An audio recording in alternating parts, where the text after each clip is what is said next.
Unreasonable GF. Hi. Ilabas ko lang dito kasi sobrang conflicted na ako.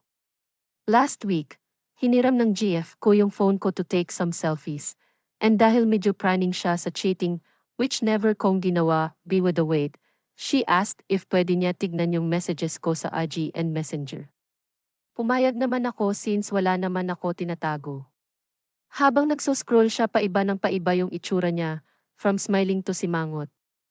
Inas ko siya kung anong meron and she told me na ba't daw ako ganun ako bumati sa coworker ko na recently nag-birthday.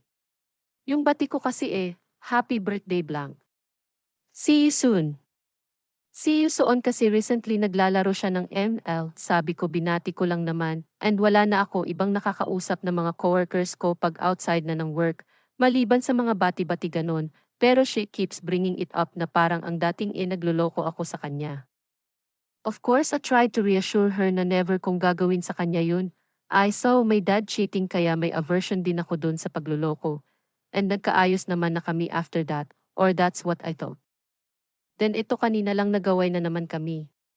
May pinaplan kasi kaming staycation this October, tapos kanina she suggested na ba't di namin iplan yung staycation earlier sa napag-usapan naming date.